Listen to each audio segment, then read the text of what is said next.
Running a business is simple, but it is not easy. And that's why I tell you, it's got to be personally fulfilling. It's got to be something that you hunger for, because when that fire alarm goes off in your warehouse at 3 in the morning, the police are calling you to say, come fix this.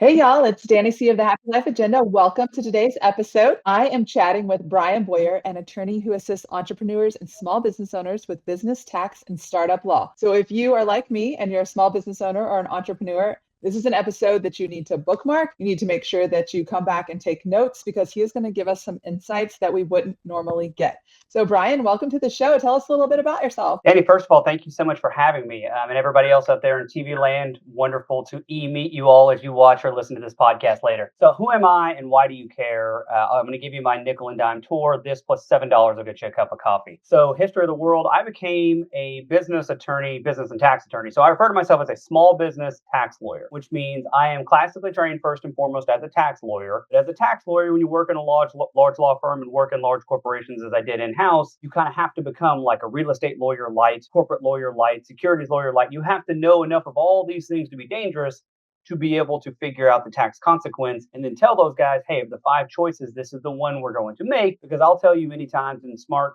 advisors will tell you, make the business decision before you make the tax decision. But wink, wink, nod, nod, we let the tax decision drive the business decision. So history of the world, I am myself, first and foremost, always a small business owner. I like to use that term over sort of entrepreneur because I want to be focused on what your business is. Like, what are you passionate about? And I really love small business ownership for people because I see it as empowering. It may not give you pure financial freedom, but you get to be your best self. You get to do what you enjoy, right? You're not sort of, now listen, we're all bound by our customers, but you get to be who you want to be, right? And that's personally fulfilling. And I love watching that from the outside as people raise their children, because I'll tell you many times, your business is a baby that once we catch it is never going to be able to feed or clothe itself. You're always going to be around taking care of it. So I own a few small businesses myself, right? We have a car dealership, we have an auto repair facility, we have a lawn care facility, and I end up stumbling into most of the same problems that I refer to as micro or small businesses run into, right? Bookkeeping problems, tax problems, legal compliance problems, and they all fizzle out, but my heart's really still into that, right? So I also, growing up, knew I wanted to own a business and I knew I wanted to be a lawyer. Didn't know what that meant. First generation to go to college, much less grad school or become a lawyer. So I go to law school, graduate at the top of the class.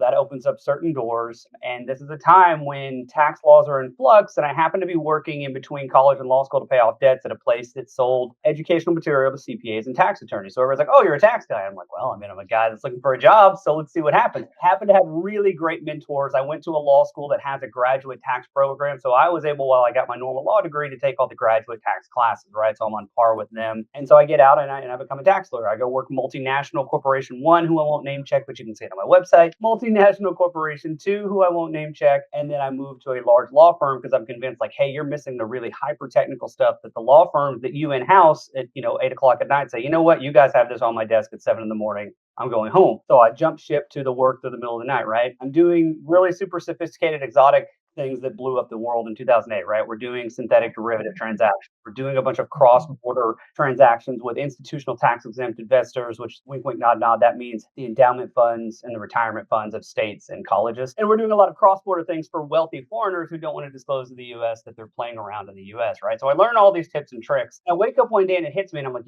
I'm getting ready to leave the law firm and I'm taking a client with me that's a personal friend that I've known forever. And I call their CPA, who's been practicing for 33 years at the time, and I say, hey, we're doing X, Y, and Z, which I think is a relatively plain vanilla tax restructuring that helps them. And the guy goes, Bryon, I don't know what that is.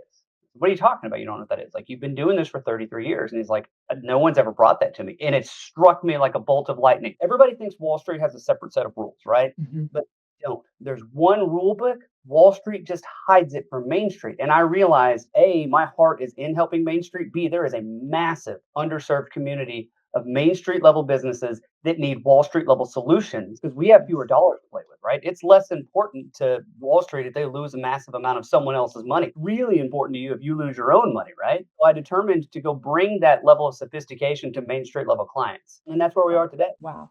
Oh my gosh, I love that. And I love what you just said because, I'm somebody who follows a lot of business podcasts and, the shift that we're seeing in where, our government and our schools and everything are kind of running in this still industrial revolution model. And now those of us who have said like, all right, we're not going to put up with it anymore. and I'm going entrepreneur, I'm going small business, and I'm going to do this. The thing that we've realized is like, what you just said, the 1% has been hiding it from us. And now all this stuff is at our fingertips. But to really understand it better, we can invest in someone like you, which I was so grateful to be introduced to you, because I would say that that's my weak point, is this finance, taxes, contracts. And so I know all the stuff I want to do, but I need to partner with someone like you to be able to make it make sense. So let's dive into some like real details here about like, what are the top 3 biggest mistakes that early stage startups make, and that stuff that they don't get in line and they just start going a million miles down the road. Sure. And let me caveat that by saying, I love how you said you're sort of like, this is a blind spot for you. It should be, right? Like, can you speak German? No. Did anyone teach you how to speak German? No.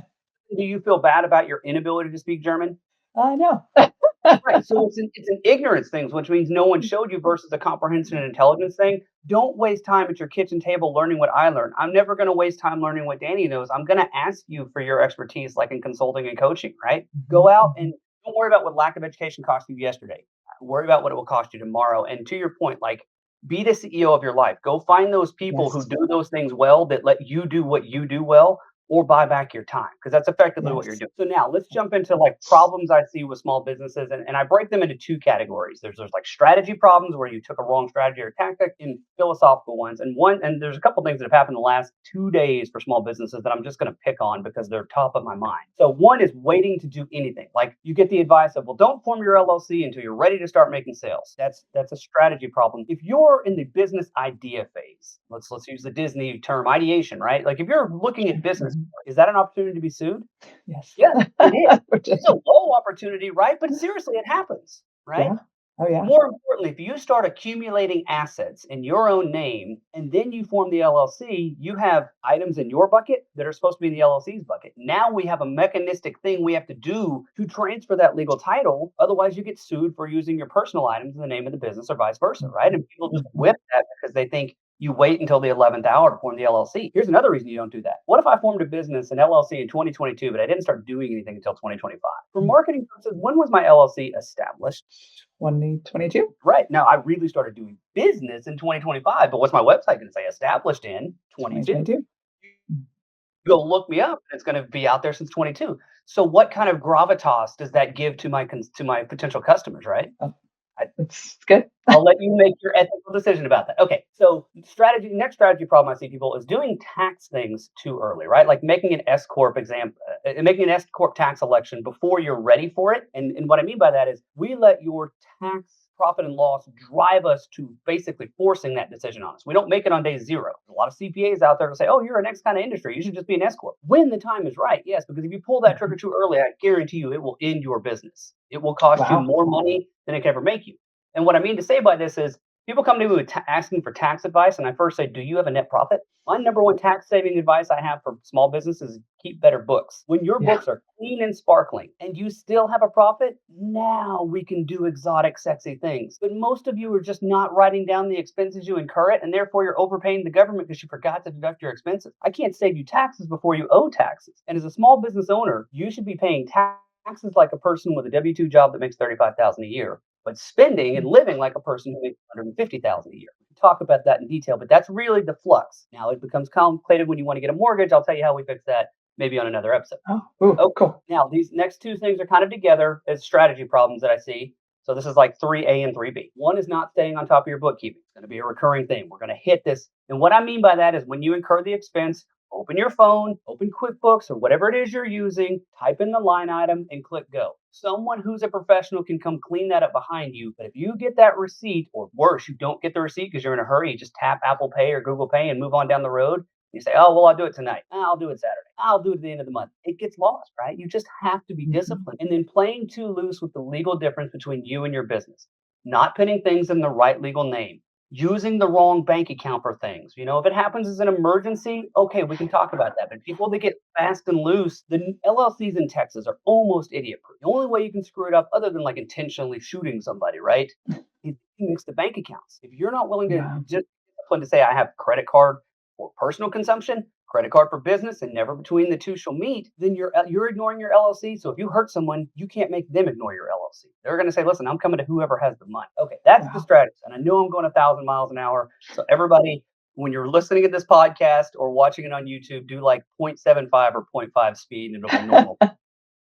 Well, let me stop you real quick because I have a question of, about the bookkeeping is, I'm in my head, and I guess I'm full transparency here, I put all those receipts in like an email folder and I'm going to come back and do it later, or I'm going to go look at my credit card transactions. But are you saying we really need to have that clean spreadsheet? Clean spreadsheet, and whatever you're doing it in real time. So listen, I don't get paid by anybody, but I'll just name drop QuickBooks Online, right?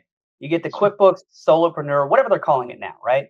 You open that app, you snap a picture inside that app of the receipt. Now it's there forever. What happens to that credit card thermal paper in 2 months? It turns white, right? It's just gone. It vanishes. So snap that picture. It's saved on QuickBooks' folders and servers. It's their problem. Back it up on the drive if you want. But put the line item in, because the trick, and this is what I tell people, why you always either have to have an in-house bookkeeper if you're larger or do it yourself if you're small, is if I'm reviewing somebody's books, because full disclosure, we have a bookkeeping and tax prep that's separate from my law practice. If I'm reviewing your books and I see an expense at 7-Eleven, I don't know what it is, and I don't know, this is the real trick, why were you there? If you go to Walmart, I don't know if there's printer toner on there. I don't know if it's your toner or your business's toner. I don't know what the bag of chips is. You have to put that level of business intelligence in there to tell that story, to market the right place. That's why I say you put your best guess there. Now, you should be working with someone who tells you where things probably should go. But a one-off transaction, you stick it in there. And in your worst case scenario, you plug the button that says, I don't know what this is, or ask my accountant, and you just leave it floating. It's there for someone to pick up and move later. It's the issue of, like you said, you email yourself your receipts, but then it's a daunting task, right? Now it's a bunch of big bites. How do you eat an elephant? One bite at a time. Elephants are endangered. You eat a big steak one big bite at a time. But again, you need to make this into micro tasks for yourself, and you need to learn this sort of business discipline, for lack of a better way. Because I always go back to why I exist. Businesses don't fail because people don't want your product or service. Businesses don't fail because you're not marketing well. Businesses fail because they're throwing gutter balls in the bowling alley with their blindfold on, and they're not even aware of it. And so when they fail, they can't tell you why they failed, right? I mean, they know, obviously, exceeded revenue to the point where I couldn't stomach it anymore. But they can't look at the things and tell you. I exist to put bumpers up in the bowling lane. Does that guarantee you hit a strike? Absolutely not. Is it still possible to not hit a pin? Unlikely, but yes. But what I did is give you a 100% chance to not throw a gutter ball anymore, because there are just things out there, landmines, that you're unaware of. So I'm over here just putting flags on the landmines because I see business like the Matrix. It's all the lines of green and black code, right? I don't care what business you're in. You're a small b business to me, and it's all the same. So I'm here to help match that on, but we do custom things. We talk about how wide is your universe, because I need to give that last little 10% flavoring is what's important to your business, but that's how I'm different than, LegalZoom of the world, right? I don't staple everything onto you, because you remember the dog whisperer, Caesar Milan, and he would say, your dog is first a mammal, and it has mammal characteristics. Second, a canine, so it has canine characteristics. Third, a German Shepherd, so it has German Shepherd characteristics. You can't change those things. And fourth, it is Fifi, the dog you know and love, with some unique special seasoning. I've got to make sure that you get those first three, and then we'll talk about what's necessary for you on the fourth. So that's the book. Yes, you need to pull out the phone, take a picture, and plug that line in them. Now, does that suck? Yes, but most sophisticated softwares, and you can use Wave App, you can use Peach, you can use QuickBooks. I'm not here to push any one of them. Most of them have what are called rules for recurring transactions you have. You don't have to do anything.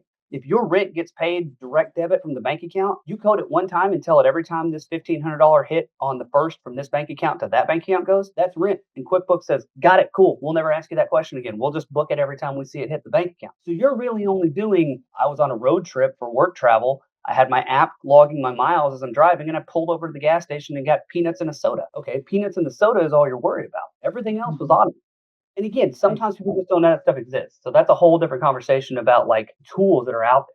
Well, I think it's good that you're bringing this point up, because, a big part of the Happy Life Agenda is talking about, productivity and discipline. And it takes discipline to be productive and to be a strong business owner. And so that's what this is. It's just like building it into, you make sure you send out your e-newsletter every month or every twice a month, whatever it is. You got to do the same thing with your bookkeeping. So I'm just really glad you're bringing up these points, because running a business is simple, but it is not easy. That's why not everybody does it, right? And that's why I tell you, like, it's got to be personally fulfilling. It's got to be something that you hunger for, because when that fire alarm goes off in your warehouse at 3 a.m, the police are calling you to say, come fix this. Right. So absolutely. You got to make sure it's gum that won't lose its flavor. It's not just like a lottery ticket that's winning, right? Or a golden ticket to go to Willy Wonka's factory. It takes work, but it's not difficult work. It's challenging. And there's a difference, right? Challenging Right. is hard to do. Difficult doesn't mean it's a couple of steps. You can do them. They're not easy steps. So, Right. all right. So now let's Absolutely. dive into the philosophical problems people have with their business. First and foremost, and this is what came up yesterday, is signing something your business lawyer or divorce or family lawyer or your litigation attorney created without talking to tax counsel first.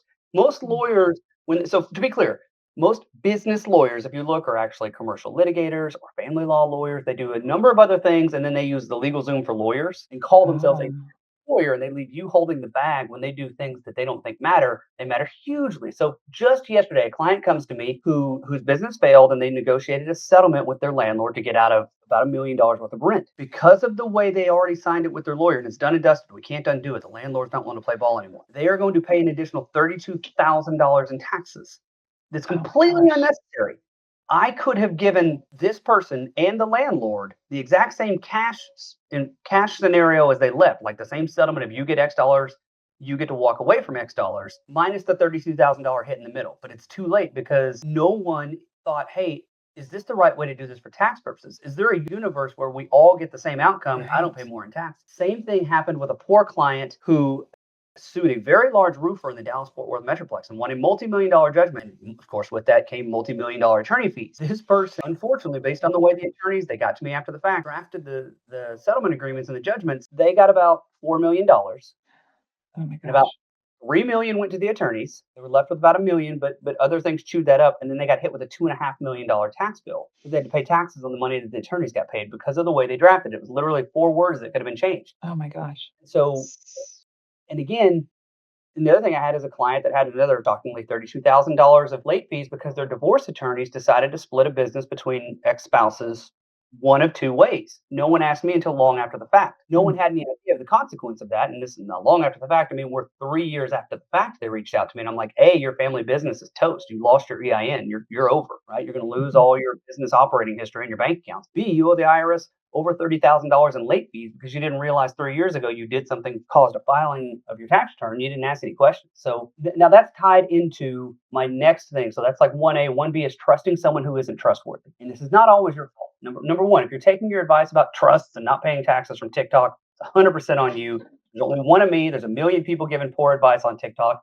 Trust me, I try to find them. The friendly neighborhood tax lawyers out there doing the good work, but I can't catch up fast enough, right? But what I mean, going to a CPA to form your business. You assume, oh, a CPA will help me form my LLC. They legally can't do that. It's called Oh, unauthorized practice of law in the state of Texas. And I've had CPAs challenge me on that. And I've said, okay, well, then we'll call the State Board of Accounting in Texas and ask them the same question. They say, without exception, we'll pull your license if we catch you doing that. And they're like, oops, I'm not wow. going to do that again. And the reason is Wow. they do things like tell you to incorporate, which means form a corporation, which is the worst possible entity you can ever have for Wow. legal, management, and tax purposes. But they don't know any different, right? They just think if all you have is a hammer, everything's a nail, right? They don't understand the nuance. So trusting Wow. a CPA to form a business or give entity advice, listening to TikTok or your cousin that, formed a business and it didn't blow up in his face. But that doesn't mean they know what they're doing, right? It's cognitive dissonance. Don't Mhm. assume because something's gone wrong, hasn't gone wrong, it's okay. I deal with this all the time with CPAs that give tax advice that I'll tell them is illegal. And I'll say, tell me why your advice is legal. I'll cite you chapter and verse, right? We'll look at some artifacts here. Mhm. And the response is, well, my clients have never been caught. That's different, right? You Oh, have a license. I said, tell me why it's legal. If you ask me today, Brian, how do I make a lot of money? I'm real fast. I'm going to say, go rob a bank. You ask me how to make a lot of money legally. Well, that's a whole separate discussion, right? And then there's a predatory example. And this is really unique. So ethnic groups that are like first or second generation immigrants tend to deal with their own community, whether there's a cultural language barrier or just trying to keep it in the community. And what I see all the time, either through incompetence or sometimes, unfortunately, maliciousness, is predatory practices from the EA, the CPA, the attorney that speaks my language and looks like me and is one or two generations from our shared homeland, just ruining people's lives. I mean, truly ruining. I had one, unfortunately, where the mm, culture was that females are to be extremely subservient.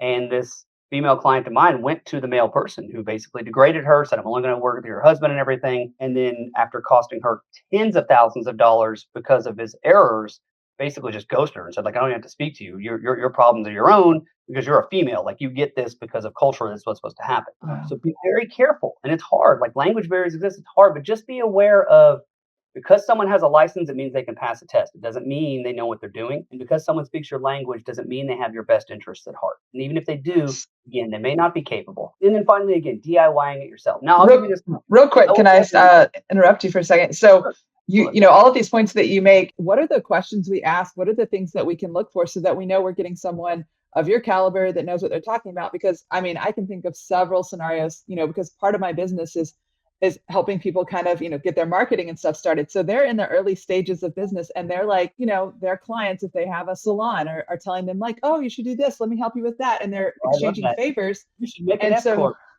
You can't in Texas until you have a mini salon license. So if you have a cosmetology or barber license in Texas, you can't be an S-Corp until you're a mini salon or a full salon. Until last year, real estate sales agents in Texas couldn't have an S-Corp. They're allowed to now because of a new law that got changed. And that's the things I like to pick on. I had a client who came to me, this is for the war stories later, but a client who came to me who's a licensed professional counselor. They can only operate through what are called professional entities, professional LLC, professional corporation, professional association. What their CPA set up for them? A normal corporation. What happened when we called the Texas Behavioral Examiner Commission, the BHEC?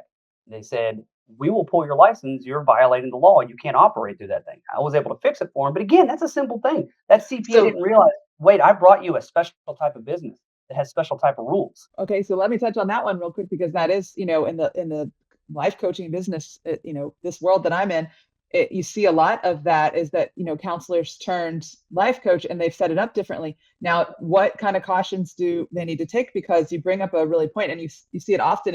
It's you know, much more lucrative and they're actually qualified, you know, than just somebody off the street. So what, you know, what questions can they ask of people that are giving this information to say, you know, oh, wait a minute, this is not the right person. And end up with someone like you. Is there a couple of questions we can ask? Sure. So one, I would caveat, if you have a license for your business and it's what we would consider white collar, you have some additional things that may apply. Okay. If you have a license in your blue collar, maybe, but certainly if you're white collar, without exception, there are additional questions to ask. So okay. I would tell all your clients and everyone listening to this, ask whoever you're dealing with, why is this the right thing for me? And what do I do with it? Meaning, they just tell you, here's a prepackaged that I try to sell everybody else and then send you out the door and you're on your own. That's a dead stop right there. And that's going to take care of 95% of the practitioners out there. If they can't answer that question like you're a 5-year-old, I tell people, if you work with me, you're going to know what you have, why you have, and how it works for you. Because I help you catch the baby. You got to raise the baby.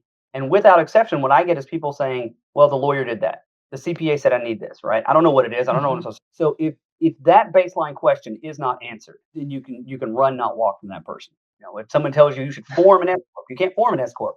You can form an LLC and make an S-Corp tax election. So if they can't do that for you, so if they do that, right? The next is, here's what my business is. Why is this what's right for my business? And is there anything special about my business? Because I first ask people, like, they'll say, hey, Bryon, I want X. And I'll say, I hear you. Tell me what you have today and where you want to be next year. Then I'll tell you if X is what you need. And a lot of times I will tell people they need to buy less from me than they want on number one, because I need you to preserve your cash flow. Invest in your business. Don't invest in me.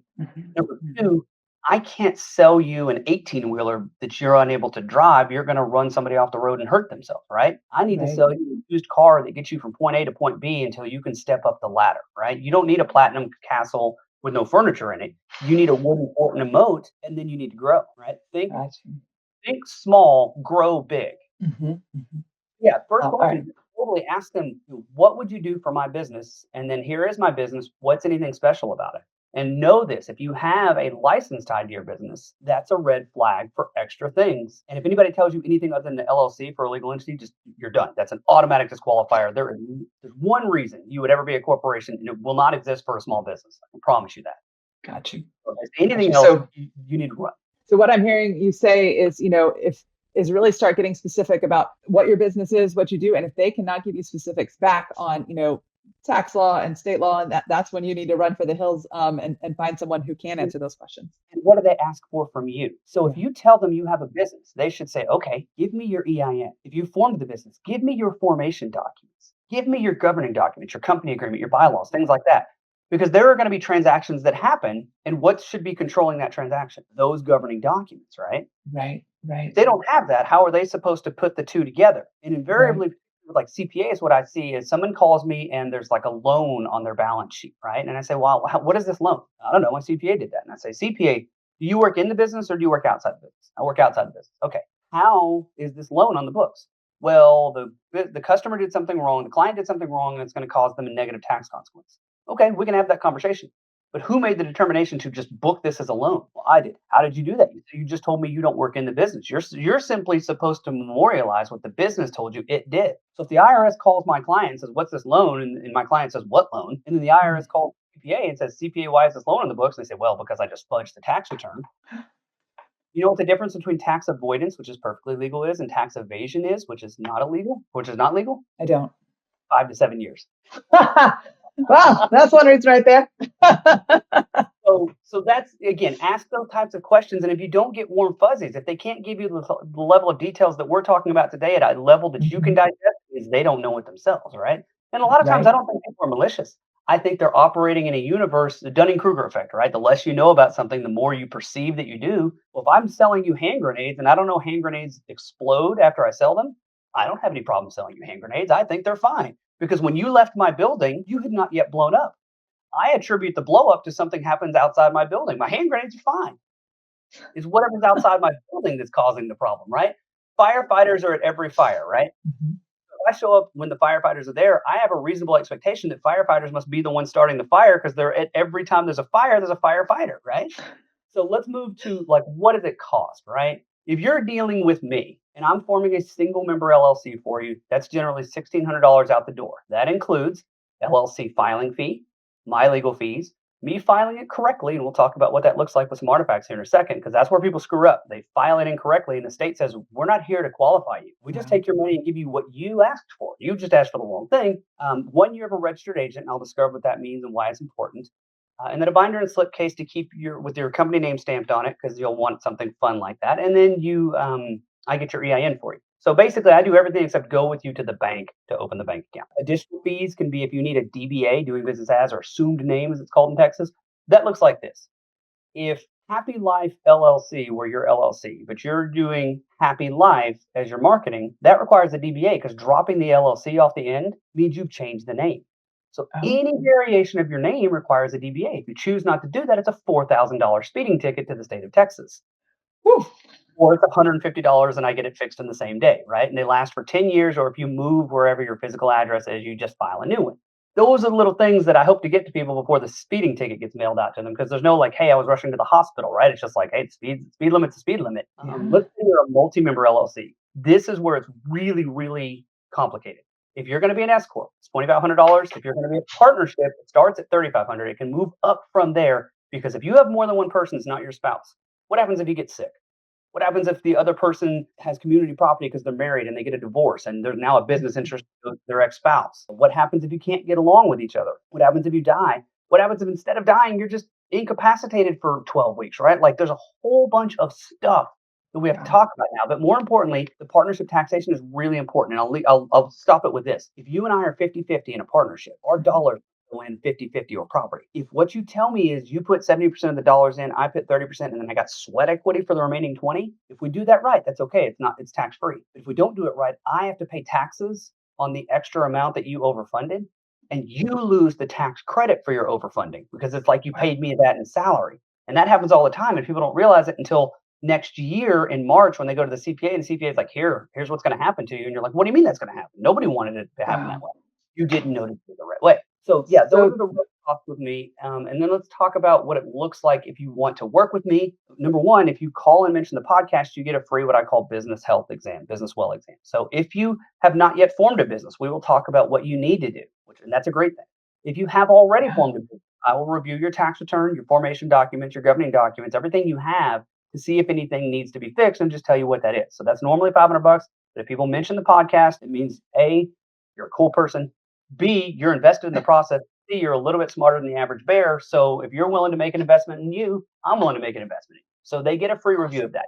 But we have a conversation about what you need, right? Let's talk about what you have and where you want to be so we don't over or undersell you. Let me get you like just in time delivery, right? Let me get you just what you need right now, and we'll get you the rest when you're ready. After that, you go to my website, you fill out online questionnaires that have almost everything I need.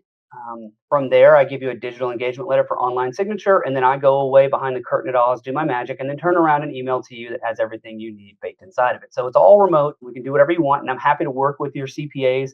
A caveat I give people is don't do something with me without telling your financial people on the other side so they're aware of the universe, and don't let them do anything without talking to me first, because my universe is just wider and I need to make sure that we don't cause the wrong ripple in the pond. So regarding, the CPA stuff is, I'm doing my own, I'm still small enough. I'm still doing all of my own financial stuff. We don't have to have a CPA or bookkeeper at this point to be able to talk to you. And it's still a good first step. Is that correct? Right, absolutely. I mean, I tell people, listen, I have billionaire clients that have come with me. I have mom and pop that are making T-shirts in their garage. All levels work, and I love what I call micro business. Right, that you're so much more connected to the pulse of your business. I love it. But absolutely, no, we should be talking early and often. There is no threshold. If you put that on yourself, that is not me pushing you forward. That is you holding yourself back. Because it's as simple as, like, I'm never going to charge you to say, hey, Brian, let's look at it this way. You call me and you say, Brian, I'm doing my books myself. This is a quasi-legal thing, right? But I swim in both lanes. I'm doing my books. I bought a car for the business, and I spend $500 a month for that car payment. Does it seem logical that I go into my QuickBooks or whatever I'm using and I book a $500 auto expense payment every month? Of course, it seems logical. It's $500 and it was for my auto, right? Mhm. That's wrong. The auto expense when you bought the car versus leases it is when you bought the car. So I got a $50,000 one-time auto expense.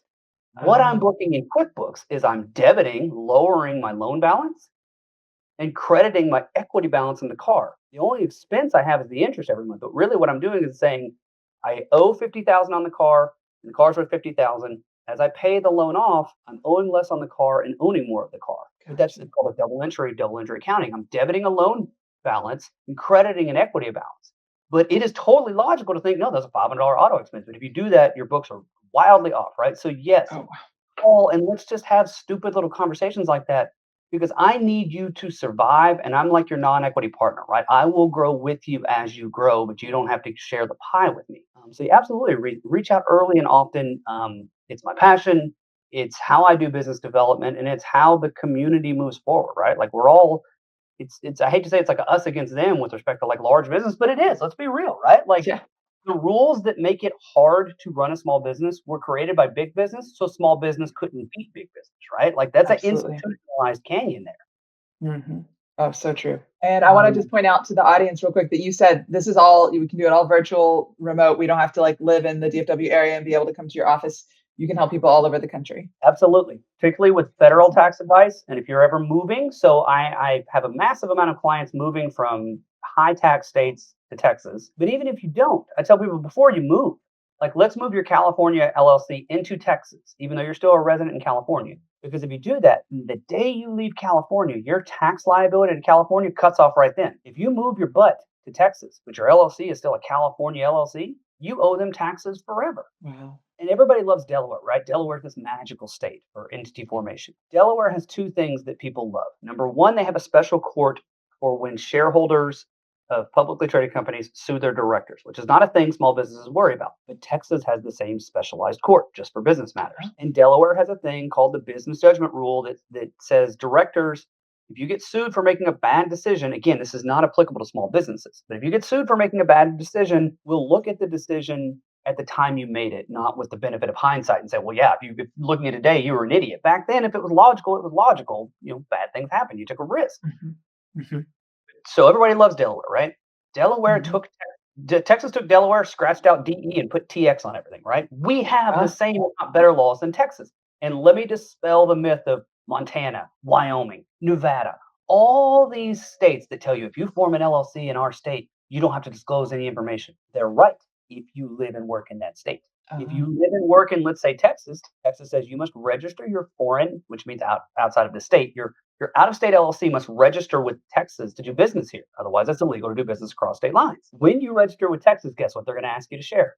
All that information, Wyoming, Montana, Nevada, whoever else said you didn't. Except now you've got to pay Montana a fee every year. A way bigger fee is a foreign LLC in Texas, right? So it's just a waste. If you want to be anonymous, we can do that through a revocable trust. Now, rarely will I talk to people about revocable trust, but we can form a trust that is the member of your LLC. Now, the member of your LLC that's broadcast online is the Happy Life Holdings Trust, not tied to Dani, right? Wow. So we can talk about those types of things if you want them or not. And again, it's just an anonymity play. It doesn't give you any extra protection. But I will say again, it has to be an LLC, not a corporation. Corporations are the worst. And if we have a second, let me just like give some reasons why I tell people if you're going to DIY it, truly DIY it, don't pay someone Mhm. else to do it wrong because then you're in a bad situation that you paid for. So hang on one second. Let me show Sure. you. I probably need to get sued for this part, but this is from LegalZoom. Okay, this is LegalZoom's paperwork, and LegalZoom tries to be, and this is I've redacted it. This is from an actual client. LegalZoom tries to be everything to everyone all the time, which means they are nothing to everyone at any time. So this was for someone who went through LegalZoom's analysis, right? You fill out their forms, and they basically copy and paste what Mhm. LegalZoom, they told LegalZoom I'm a one-member company. It's just me. Well, what does that first word say? Members, plural. So for Wow. everybody listening on the podcast, I'm opened up the company agreement boilerplate that LegalZoom gives you when you use them. And this person said, I'm a single person LLC. So it should be just single member LLC. But sure as the day is long, it talks about members being plural. And then it talks about conducting any lawful business an LLC is allowed to do in Texas. Well, remember I told you I had a client that had a licensed professional counselor job? And Mhm. you know what LLCs in Texas are not allowed to do? Have a license. Licensed professional counseling. So this isn't a get out of jail free card for them. And then worse, there's a term here called capital account, and that's a special tax term. If you see that and you don't have more than one owner, you probably need to run. If you look at here's another thing. If you look at your agreements and you see something saying tax matters partner or tax matters member or the words 6223A7 as a tax reference, that hasn't been in existence since 2015. There is no Wow. 6223A7 after 2015. There is no tax matters member or tax matters partner. Now, if you had something from pre-2015, I would ask why your lawyer or accountant or whoever didn't email you and say, "Hey, I've got to charge you some money, but the law changed. I got to update your documents." But if you had something formed after 2015 and it has pre-2015 language, now there's a problem if I sold you something illegal. Wow. That's and again, they're out there doing this, and what do they tell you? And I love. I don't have it in front of me right now, but I love, and I'll show you this. Remember we talked about white collar. So let me show you the white collar thing. You can Google from the state of Texas, assuming you're in Texas. Now every state's different, right? For those listening outside of Texas, but you can Google the list of entities that need to have special things. And this list that I'm showing right here is from the state of Texas, and it says for a given type of business, what may you be? Or what must you be? And so Uh, as the thing says PC, that's professional corporation, PLLC is a professional LLC, and PA is a professional association.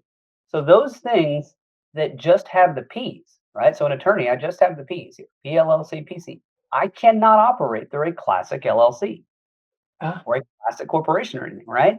And so if you don't even know this list exists, you may be running down the road thinking, hey, I've got an LLC, everything's fine, but it's not because you've got an LLC, remember, doing an illegal thing. And I've got one more thing if I can find it. Give me just one second. of course. I've got an excerpt of LegalZoom. Excuse me, I refer to them as LegalZoom. So LegalZoom's review from their attorneys, they have a document review team, right? And they Mhm. tell you that our document review team has looked at things. Sorry, one second. While you're doing that, I just like this has been so eye-opening. So many of us, I mean, use these resources, and I mean that's how they're advertised. And so I think that this is really important. Is if you're listening out there to take this Absolutely. home and listen to it again and take notes on the questions that Bryan's saying and be very specific about your business when you're diving into contracts, tax laws, setting things up. It just can't be emphasized enough. I've learned so much today. They tell you you can do this, and you 100% can. They don't tell you that you can do it correctly. Right. That's the difference. Okay, I'm going to share one more thing, and I'm sorry, it's a little blurry, but what I'm going to share is LegalZoom. You have to pay them for this. They tell you that they will have their legal review team review your documents, which seems to suggest everything's going to be okay, right? Hmm. But what Totally. they actually tell you, and again, let me try to zoom in. I'm sorry, apologies for this won't be the best looking one, but this is from their legal review document team. What they tell you they do is they review to make sure that your full name is consistent throughout. So they double check you that you didn't misspell your name when filling out their document. And they double check that the address you've used, sorry, again, it's super squirrely. I'm just going to close this one. They double check that your address is consistent every time. They double check properly capitalized proper nouns and things. So what you're doing is paying their lawyers to do a data integrity check. Not now deceptively what they make you think you're doing is having their lawyers say your documents are fine. But LegalZoom is going to tell you this. We're not a law firm. We don't practice law. We told you we were just checking you to make sure you spelled your name right. We told you in those little terms and conditions, click the hyperlink here and say yes that you read all this. In there it says we tell you you should talk to a lawyer before you do this. Now if you're going to pay a lawyer, why would you pay LegalZoom? And when you come back to them, they're going to say, you checked the box. This is on you. So that's why I tell people, listen, if you're going to DIY it, do it yourself. Don't pay somebody for it to be done wrong. Right. Oh my gosh. Wow, this is And again, so I'm not eye-opening. bagging on these DIY things. If you knew what you were doing, you wouldn't even need me. You wouldn't even need LegalZoom. You would just go straight to the state and do it yourself, right? But I'm just trying to make sure people understand how wide the universe is and to be able to walk into entrepreneurship with your eyes wide open. Entrepreneurship is gambling, right? Right. And I want you to gamble at the table only with those chips you put on the table. I don't want the house casino having a chance to touch your savings account because you don't want that. But these kind of goof ups, if you do it wrong, you get sued by somebody and the LLC just doesn't work the right way. Well, now they've got access to the savings account. And the IRS, you get the tax part wrong. The IRS certainly has access to the savings account. Wow. And so again, Wow. it's not to scare people away, and it's not to make you think you have to spend exorbitant sums of money to get it done right, because honestly, you don't. It's just to know that there's questions to ask and there's things out there to be mindful of, even early stage. Now, the next thing we can get to is like multiple LLCs. So one LLC protects you from your business and your business from you. What if instead we have multiple LLCs to protect the business from itself? Let's just give an example, and I can close with this. I know I'm running a little long for you, and I appreciate That we may have to do another episode. Go to Dunkin' Donuts, and again, this isn't a call. I don't get paid by them. Go to Dunkin' Donuts and get a cup of coffee, whether it's a reusable cup or a disposable cup, and look up the spine of it, and it will say the DD logo is owned by DDIP Holdings Inc. That's a way of telling you that the thing they think is important, which is the recipes and more importantly the logo, is not held by the company that owns this physical location. So if you get burned by that coffee and you sue that location and they shut those doors down, you do not get the logo.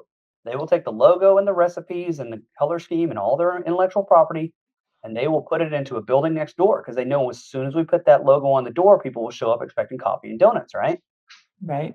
I worked on American Airlines' bankruptcy in 2012. They didn't lose their planes, right? They didn't even delay a flight. The company that filed bankruptcy wasn't the one that owned the money-making asset, which in this case was the planes. So we take your assets. Let's say we take all the Happy Life intellectual property, right? The history of copyrights of all the broadcasts, the logo, the trademark, right? These really important things that make this run, right? That make you money. We drop them into Happy Life IP Holdings. And then Happy Life Operations is the one that actually produces content and makes revenue and deals with the outside world. That company gets sued because something goes wrong and goes away. But where did the record of all the intellectual property and where did the logo and everything live? And the other one. And did the other one hurt anybody? Nope. So what stops us from making Happy Life Operations 2, doing business as Happy Life Agenda the next day, and then the world, other than the person that sues you, knows nothing ever changed, right? Wow. Now, this is a complicated way to do it because company A has to get a license fee from company B, and there's real money that gets transferred every month. And if we do it right, there's no tax consequence. If we do it wrong, there's a huge tax consequence. But I want people to know that these options exist, right? Like let's have every single rental house in a separate LLC. So we only risk that one house. But let's take it a step further. What if we're doing our own property management? We have a third-party property management LLC. So if you sue the landlord doesn't own the house. Landlord can go away. I still house, I just form a new landlord, right? I just want to put that bug in people's ear of that's a next evolution, but it's important to know early on because it helps you take each step, right? Figure out where you want to be in 5 years and then think of what you can do in year 4, year 3, all the way to what can I do different today that affects tomorrow. Wow, those are good secrets because I mean, it's again how I started this conversation is that this stuff has been told to the 1%, and they've been keeping it close to the best. And those of us who are in this space, we could really use this advice. And here you are. You know how I learned it? Because the billionaires do it. So I do for my clients what the billionaires do. And when clients bring an exotic structure, I say, when the billionaires take that pill, I will let you take that pill. Otherwise, somebody's just selling you snake oil, right? If I had the goose that laid the golden egg, I would not advertise it. I would just quietly show up with gold eggs and people are like, how the hell does he have so many gold eggs? Like, you don't worry about it. That's none of your business. Where do you get it from? From the getting place. Awesome. Well, Bryon, this has been such an impactful conversation. And like I said, I think that we could have another episode just going, maybe even talking about those year 3 and year 5 things, because this has been really good for those of us who are new and then thinking, hey, I want to last 3-5 years. So let's tell everybody where they can reach you and, what they need to say to take advantage of this generous offer and $500 off. So take it away. Where can people find you? Absolutely. So my website and my social media are all BFirm. So bfirm.net, and that's B as in boy, F as in Frank, R as in Romeo, M as in Mary.net. If you search for BFirm or BFirm Law on pick your social media platform of choice, if it doesn't pull up, it's because I'm just not in that platform. Ping me and I'll see if it's worth doing. But across the big guys, Instagram, TikTok, Facebook, YouTube, anything, BFirm Law will find me. My phone number, just call me directly, 817-707-6671. Now, I do have some automation stuff that may screen you, but I've gotten, you get me. You pay for me, you get me. Don't worry about my workload. I deal with that on the backside, but I don't need a bunch of points in between us. Otherwise, I won't be able to help you the right way. Right. Awesome. Oh my gosh, I'm so excited that you came onto the show, that you shared this information. And for those of you out there who are listening, if you're driving, I'm definitely going to be posting all of Bryon's information on the website and all of the stuff that he, the documents that he pulled up and went through, as well as his contact information for you to get a hold of him. Because I know many of you that are my clients and friends and listeners, y'all are entrepreneurs and you're on this journey and you have these questions. So I want to thank you again, Bryon, for joining us. It was such a pleasure to have you on and dive into this stuff. And for the rest of you, please make sure you subscribe so we can continue to have amazing guests like Bryon, and make sure you follow us on TikTok, Instagram, LinkedIn, Facebook, all of the, as Bryon said, the big players. We'll be continuing this conversation online, and I'm sure that Bryon will jump into me on some collaborative posts and be able to help answer a few questions once this goes live on social media. So thank you again, Bryon, and I'll see y'all next time. Bye, everybody. Thank you, Dani. You're welcome.